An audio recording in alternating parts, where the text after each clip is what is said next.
Après Namibie, le chef de l'État congolais Félix Tshisekedi a atterri ce mardi à Gaborone, capitale de Botswana. Plusieurs questions feront l'objet de cette visite d'État de 2 jours, notamment la situation sécuritaire au pays.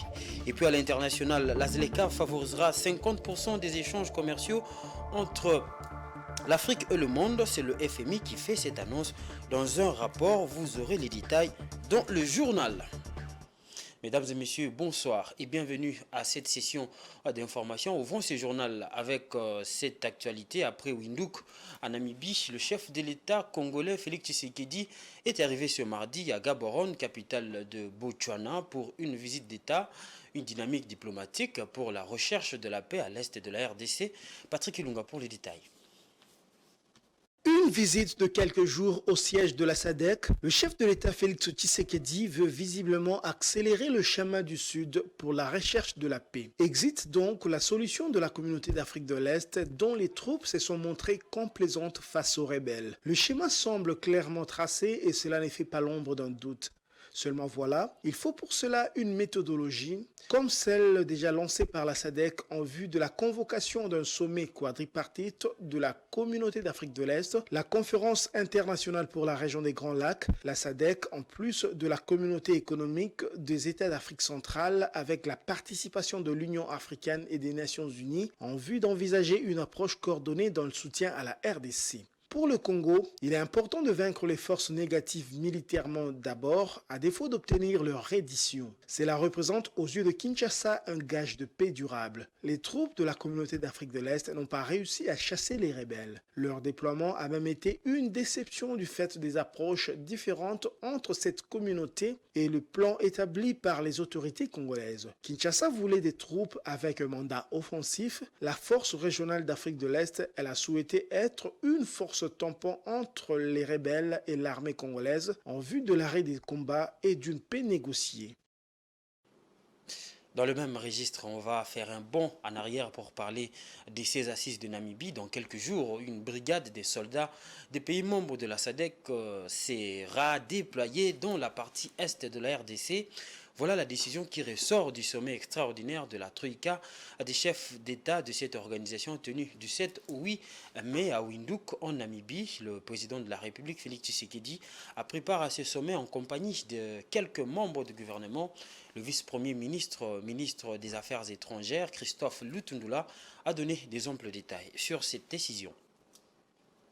La grande annonce aujourd'hui, le sommet a approuvé le déploiement de la force de la SADC dans le cadre de la force en entente de la SADC comme la réponse régionale, évidemment, de la SADC pour soutenir la RDC afin de restaurer la paix et la sécurité à l'Est. Donc, aujourd'hui, c'est blanc comme neige que la SADC s'engage militairement sur le terrain et qu'elle va déployer incessamment une force. Un autre élément qui n'est pas moins important, c'est que la SADC a recommandé, ça se trouve dans le communiqué, que la RDC réunisse toutes les conditions requises pour un sommet de coordination de tous les intervenants, de tous les acteurs internationaux sur le terrain afin d'arriver à une action efficace et harmonisée. Et sur ce point-là, nous venons de recevoir, il y a quelques minutes de cela, un message réconfortant de notre ambassadeur en Éthiopie et représentant permanent près de l'Union africaine, l'ambassadeur Jean-Léon Ilunga, que l'Union africaine a enfin approuvé l'idée d'organiser un sommet des chefs d'État, un sommet réunissant, un sommet quadripartite réunissant la SADC, la communauté d'Afrique de l'Est, la communauté économique des États de l'Afrique centrale et la CIRGR, la conférence internationale sur la région des Grands Lacs, justement pour arriver à mettre en place cette coordination dont la responsabilité de l'initiative et de l'organisation, évidemment, a été confiée par la SADC à notre pays. Voilà, ce déploiement annoncé des militaires des États membres de la SADC dans toutes les langues et les réactions vont dans tous les sens. Même au sein de la société civile, les avis se partagent. Nous avons pu avoir les réactions des responsables de la Lucha à Kinshasa et de la nouvelle société civile du Congo. Suivez-les au micro et au téléphone de Patience Lokeke.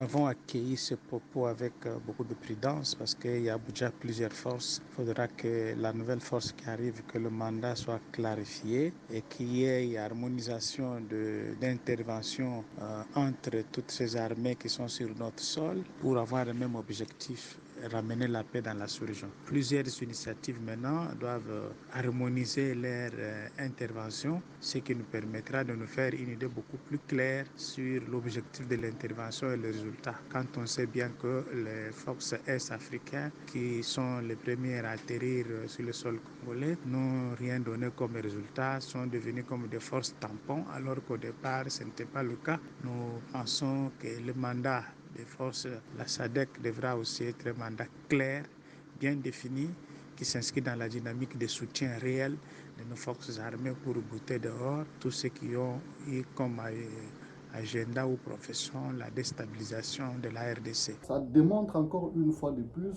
l'incapacité et la faiblesse de notre pays, donc sur le plan militaire, à pouvoir sécuriser les populations et leurs biens. Ce qui fait qu'on est censé recourir à discuter avec les pays qui nous agressent parce que tous ces pays font partie en fait de ces EAC, même la SADC pour le Rwanda et le Burundi. Mais maintenant, indirectement, c'est aussi favoriser en fait les discussions avec les rebelles qui agressent le pays. Cette attitude démontre en fait les limites et les failles en fait du gouvernement en place. Il serait donc important de pouvoir envisager armer et nos FARDC et aussi à les doter avec des moyens possibles et conséquents. C'est ce que la lutte a toujours exigé. Voilà, aujourd'hui, une fois de plus, on veut boutiquer et on veut troquer notre souveraineté entre les mains en fait, des forces étrangères. Parce que nous l'avons toujours dit, seuls les FARDC, seuls la police nationale et les forces nationales de sécurité qui peuvent sécuriser véritablement la RDC et les frontières. Et non d'autres forces. Voilà, on va changer de chapitre pour parler de la 18e session du Forum des Nations Unies sur les réseaux, sur les forêts, qui se tient du 8 au 13 mai 2023 à New York, aux États-Unis. Prenons la parole lors de l'ouverture de ces assises de 6 jours. La ministre congolaise d'État de l'Environnement et du Développement durable, F. Bazaïba Massoudi, a insisté sur la tenue des engagements financiers par les pays pollueurs en compensation pour la préservation de ces forêts, cela tout en relevant le rôle du couvert forestier de la RDC dans la lutte contre le changement climatique. Suivons-la dans cet extrait choisi par Dieudonné Bonadi. Dieu nous a dotés d'un couvert forestier de plus de 155 millions d'hectares de forêts tropicales humides qui constituent 62% du couvert forestier du bassin du Congo et qui nous place dans une position confortable pour que nous puissions travailler en étroite collaboration avec le Brésil et l'Indonésie pour que nous puissions sauver l'humanité. C'est pourquoi nous nous appelons pays solution face aux enjeux du climat. Cela étant, Monsieur le Président, nous avons aussi une réelle reconnaissance du fait que le monde entier aujourd'hui tient compte du rôle des forêts dans la lutte contre le changement climatique pour faire face au réchauffement climatique et que les forêts constituent donc la réponse. Mais seulement, il faudrait qu'à ce moment-là, nous puissions tous ensemble parler le même langage sur la protection de ces forêts en tenant compte aussi de la population qui vit dans ces forêts. Parce qu'ils vivent de la forêt, ils vivent dans la forêt. Pour ce faire, nos populations réclament une compensation que nous sommes prêts à nous aider. C'est-à-dire, la République démocratique du Congo demande à ce que nous tenions compte du prix de la tonne de carbone pour nous permettre nous-mêmes à financer nos propres projets d'adaptation et nos propres projets d'atténuation. Parce que ça fait aujourd'hui plus de 14 ans que les engagements pris pour financer la préservation des forêts par le pays pollueur n'a jamais été au rendez-vous. Nous pensons qu'il est grand temps pour que nous-mêmes puissions prendre des mesures qui s'imposent pour la préservation de nos forêts, la préservation de nos tourbières, la préservation aussi de notre biodiversité. Je vous remercie. Voilà, on va rester dans le domaine des ressources naturelles, mais cette fois-ci avec une mauvaise nouvelle. Plus de 100 creuseurs artisanaux clandestins sont coincés dans les décombres à la suite d'un impressionnant éboulement des terres survenu ce lundi dans la mine de Bisunzu, située dans la cité de Roubaïa, en territoire de Massissi au nord Kivu, précisément dans la mine de Songambele, située à 3 km de Roubaïa centre, une région riche en coltan et en or principalement. De plus amples détails avec Dieudonné Bonali. Éboulement de terre à Roubaïa, est-ce la vengeance de la nature sur l'humain? Plus de 100 creuseurs artisanaux clandestins sont coincés dans des décombres à la suite d'un impressionnant éboulement de terre survenu le lundi 8 mai 2023 à Bisunzu, localité située dans la cité de Roubaïa, en territoire de Massissi au nord Kivu, plus précisément à la mine de Songambele, située à 3 km de Roubaïa centre, une région riche en coltan et en or principalement. Selon les sources locales et la police des mines, la colline de Bisunzu a été fragilisée par la déforestation, galeries artisanales et aussi par une série de fortes pluies diluviennes. Selon les sources locales et la police des mines, la colline de Bisunzu a été fragilisée par la déforestation, des galeries artisanales et aussi par une série de fortes pluies diluviennes qui s'abattent dans cette partie de la République. Il s'agirait des carrières exploitées essentiellement par la société minière de Bisunzu, SMB en sigle, qui ont cédé, faisant ainsi des victimes et des blessés graves.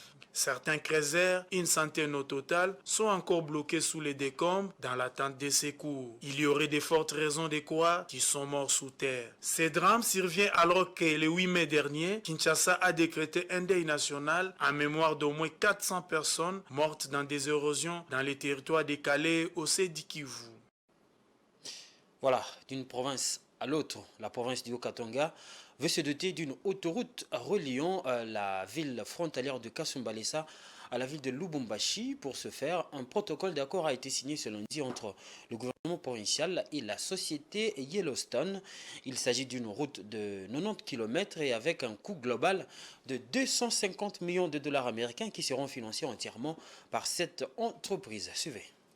C'est fait, le gouvernement provincial du Haut-Katanga et la société Yellowstone sont liés par un protocole d'accord relatif aux travaux de construction d'une autoroute moderne reliant la ville frontalière de Kasumbalesa à celle de Lubumbashi. La cérémonie des signatures de ce protocole d'accord a eu lieu ce lundi 8 mai avec d'une part le gouverneur de province Jacques Kabula Katwe avec à ses côtés son ministre des infrastructures et d'autre part les représentants de la société Yellowstone. Le ministre provincial des infrastructures Eric Sakuyema a donné des explications sur les contours de ce projet. Il s'agira d'une modification de la route nationale numéro 1 qui devra désengorger l'actuelle route Kasumbalesa et ainsi fluidifier le trafic avec la construction d'un nouveau port sec. Le représentant de la société Yellowstone, Yannick Kazadi, a affirmé de son côté que sa société s'aligne derrière la vision du chef de l'État Félix Tshisekedi, celle de doter la RDC d'infrastructures modernes pour le développement du pays. Viendra par la suite la signature proprement dite du protocole d'accord. Les travaux de cette autoroute moderne de 4 bandes longues de 90 km seront financés par la société Yellowstone à hauteur de 250 millions de dollars américains. Dans le domaine de l'éducation ou de l'enseignement primaire, secondaire, l'examen d'état hors session, les épreuves de l'édition 2023 ont été lancées lundi 8 mai avec la dissertation dans la province du Haut-Katanga. C'est le gouverneur Jacques Kabula Katwe qui a donné le go dans une école du quartier Kalebuka, dans la commune annexe, en présence notamment de la secrétaire générale en charge de l'enseignement. Au total, 77 628 candidats, dont 34 930 filles, prennent part à ces examens qui iront jusqu'au 20 mai. Suivez. C'est par cette distribution des items aux élèves finalistes que le gouverneur du Haut-Katanga, Jacques Kabula Katwe, a lancé les épreuves hors session de l'examen d'État édition 2023, édition qui s'ouvre par la dissertation. Pour le cycle long, au total, 77 628 candidats, dont 34 930 filles et 42 698 garçons, issus de 28 options différentes et répartis dans 150 centres dans la province éducationnelle du Haut-Katanga 1. Et le cycle court aligne pour cette édition 233 candidats pour 6 options. Le directeur provincial de l'EPST et l'inspecteur principal provincial de l'EPST au Katanga 1, Nicolas Kaembe-Bizi, et la secrétaire générale à l'enseignement venue de Kinshasa pour superviser ces épreuves, Christine Nepanepa, ont tous salué l'appui du gouverneur Jacques Kaboula Katwe à l'enseignement à travers des bourses d'études au pays comme à l'étranger accordées aux lauréats depuis 2019, année de son accession à la tête de la province. Pour sa part, le gouverneur Jacques Kaboula Katwe a encouragé les finalistes à affronter en toute sérénité cette première partie des épreuves qui marque la fin de leurs études secondaires. Je voudrais vous rassurer que rien n'est compliqué, rien n'est difficile. Vous allez réussir et vous allez être parmi les meilleurs de la République. Au nom du président de la République, Félix Antoine Tshisekedi Tshilombo, je lance officiellement les épreuves d'examen d'État hors session au niveau de la province du Haut-Katanga. Il faut noter qu'après la dissertation pour le cycle long et la rédaction pour le cycle court, les élèves finalistes vont affronter au deuxième jour l'oral de français, puis la pratique professionnelle et enfin la traditionnelle épreuve. Cette 56e édition de l'examen d'État est placée sous le signe de lutte contre les antivaleurs en République démocratique du Congo. Mesdames et messieurs, faisons place au dossier du jour.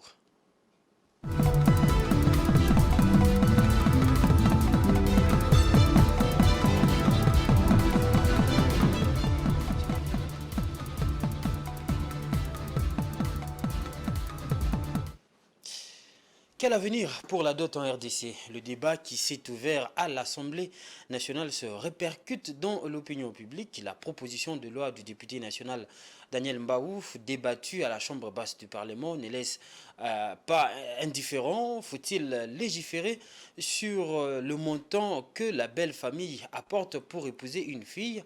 La durée des fiançailles doit-elle être suivie et régentée par le pouvoir public? C'est la substance même de cette proposition de loi qui défraie la chronique. Rachel Bissenga.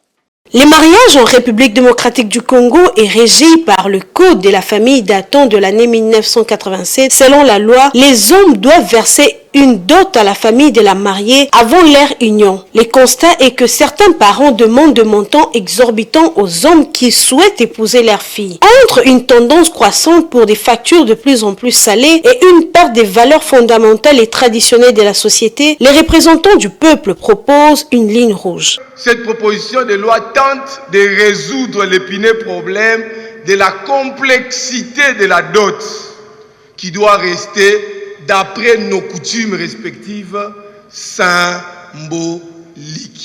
La présente loi ne supprime pas les listes coutumières. Elle règle cependant la question de l'enveloppe. L'innovation reste ceci, que chaque coutume doit maintenir ses biens et leur authenticité. Aucune coutume n'est censée emprunter les effets de l'autre coutume. Respectons la coutume. Il en va de même de toute multiplication des biens non prévus par la coutume. Des biens modernes, à l'instar par exemple, les motos, les véhicules marque Ketch, les iPhone Pro Max, les Cabello 30 pouces, les chaussettes et chemises de marque Versace et Gucci, des télévisions plasma 65 ou 95 pouces, ou une année d'abonnement Canal+, plus bouquet full et montre Rolex. Ma proposition de loi propose la suppression de ces biens. La réforme proposée par le député national Daniel Mbaouf ne laisse pas les citoyens lambda indifférents. Exactement, moi je suis pour. Parce que nous, parents, aujourd'hui, nous commençons à exagérer. Quand nous faisons marier nos filles, il y a l'exagération, il y a ceux qui demandent n'importe quoi. Je suis pour cette loi. Cette fixation de $500, pour faire marier. Le problème, c'est que je ne vends pas ma fille. Elle a fait marier par quelqu'un. Donc un geste de reconnaissance qu'il vient de prendre la fille d'autrui. Moi actuellement, d'ici là, dans 2 semaines, on viendra épouser ma fille. Et le montant pour moi, c'est l'homme doit faire honorer sa femme. Je n'ai pas fixé le montant. J'ai dit seulement que vous devez honorer votre femme. J'ai bien suivi le député Mbaou lorsqu'il a parlé. $500, c'est pas aussi mauvais parce qu'au départ, la dot est un symbole. C'est pas que la femme vaut $500. C'est juste un symbole pour démontrer l'amour entre 2 personnes. Question que les 2 familles se mettent d'accord sur la dot. Déjà, lorsqu'on enlève ce qui est accessoires, cabello, groupe électrogène, il y a certains qui demandent des chaises en plastique. En lieu place des objets qu'ont demandé les ancêtres déjà au départ, il n'y aura pas de souci. Donc remettons les choses à leur place telles que les ancêtres l'ont laissé. L'élu de Moamba veut voir le pouvoir public réglementer le fiançailles à 6 mois renouvelables. Les réformes visent aussi la protection de conjointes survivantes, les héritiers du premier degré dans les processus de la succession. Les avis sont partagés à ce sujet. La proposition de loi a été envoyée à la commission politique, administrative et juridique pour toilettage dans un délai raisonnable avant son adoption prochaine en plénière. Concocté par Rachel Misenga, que nous faisons place à la page internationale.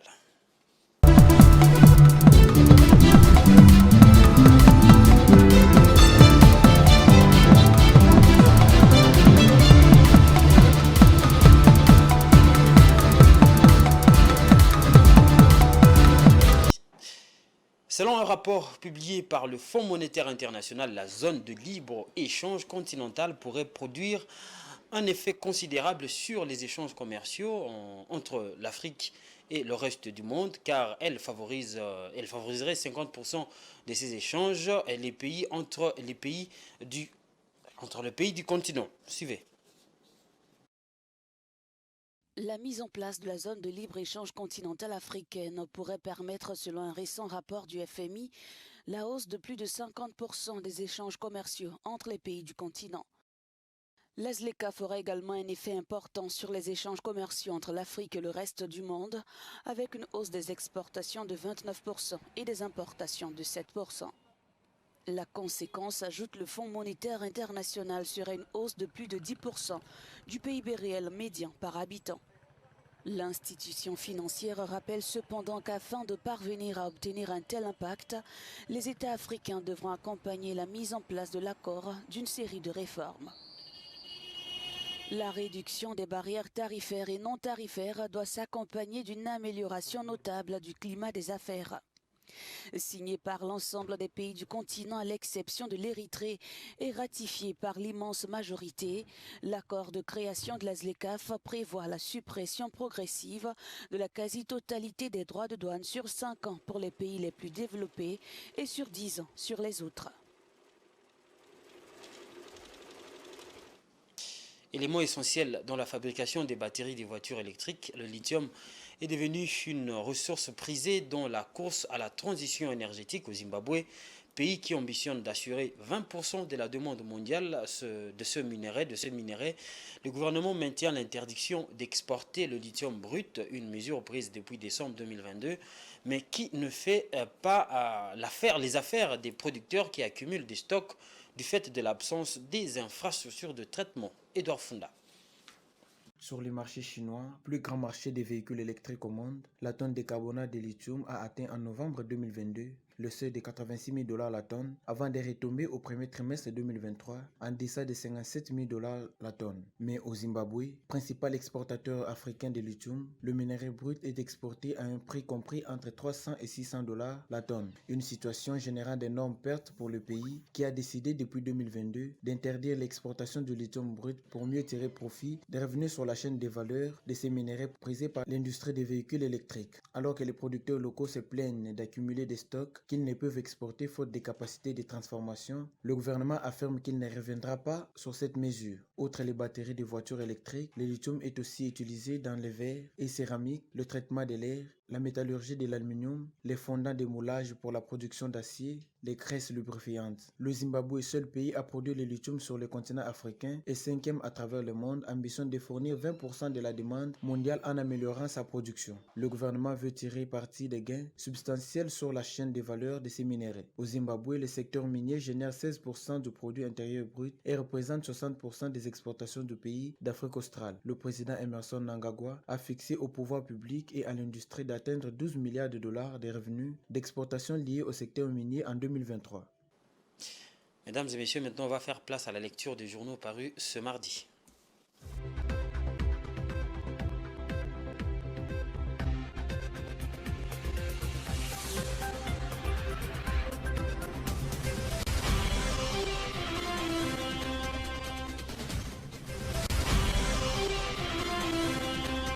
Madame, Monsieur, bienvenue à cette revue de presse des journaux Paris ce mardi 9 mai 2023 dans la ville-province de Kinshasa. Déploiement des troupes de la SADC dans l'est de la RDC, pénurie des farines de maïs dans le Grand Katanga et l'éboulement au Kasaï ont été à la vitrine des journaux Paris ce matin. Commençons par ces titres des Nouvelles Observateurs qui écrit « Sommet de Windhoek, la SADC annonce l'envoi des troupes dans l'est de la RDC. La SADC s'est dit prêt à envoyer ses troupes dans l'est de la RDC. C'est ce que se sont convenus le chef d'État de cette organisation sous-régionale réunie hier lundi 8 mai 2023 à Windhoek en Namibie. À l'heure actuelle, l'on ne sait pas si ces troupes auront un mandat offensif dans cet enfer oriental de la République démocratique du Congo en proie à l'activisme tous azimuts des troupes armées. Félix Tshisekedi et ses proches voudraient que ces troupes ne soient pas une force tampon comme la force des East African Community actuellement en froid avec les autorités congolaises. Mais reste à savoir si les chefs d'État de la SADC accorderont à cette énième force étrangère dans l'est de la RDC le veto offensif,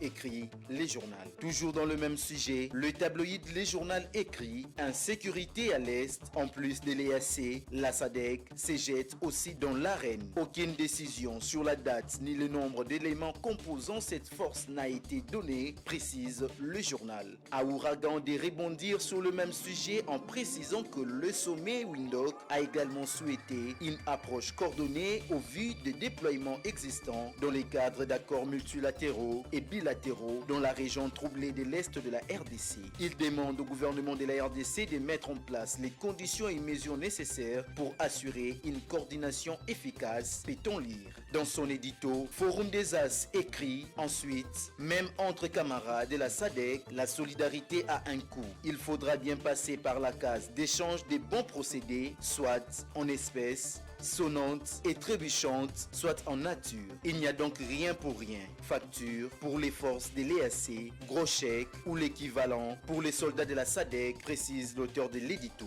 L'autre sujet qui a intéressé le média ce matin, c'est la pénurie de maïs dans le Grand Katanga. Le quotidien La Prospérité titre « Pénurie des farines, des maïs, Grand Katanga, Nicolas Kazadi accuse Moïse Katumbi ». Pour le journal, invité des Télé 50, c'est dimanche 7 mai 2023, Nicolas Kazadi Kadiman Zouji, ministre des Finances, répondant à une question sur la crise alimentaire devenue récurrente au Grand Katanga, accuse Moïse Katumbi Chapoué d'organiser la pénurie des maïs sur le marché. Mais pour quelle raison, s'interroge le journal. Comment peut-il lui tout seul organiser cette pénurie de farine de maïs? Nicolas Kazadi revient ici sur le modus operandi et invite à un sursaut d'orgueil patriotique pour sauver les populations locales. Terminons cette revue de presse avec l'éboulement dans un gisement au Kasaï, ouragan qui note éboulement au Kasaï, 6 morts et 12 rescapés. L'information est fiable. Il y a eu éboulement vendredi 5 mai 2023 à 10h au village Lombe dans la cité de Diboko, groupement des Bankonfoua dans le secteur de Longachimo. Cet éboulement est causé par l'exploitation irrégulière des diamants. Il y a des gens qui ont fait des tranchées souterraines en désordre. Le glissement des terrains a causé la perte en vies humaines. Les bilans provisoires fait état de 6 morts et 12 rescapés. Les enquêtes continuent et le bilan définitif viendra juste après, note l'auteur de cet article. Vous étiez nombreux à suivre cette revue de presse, madame, monsieur. Nous vous fixons rendez-vous à la prochaine.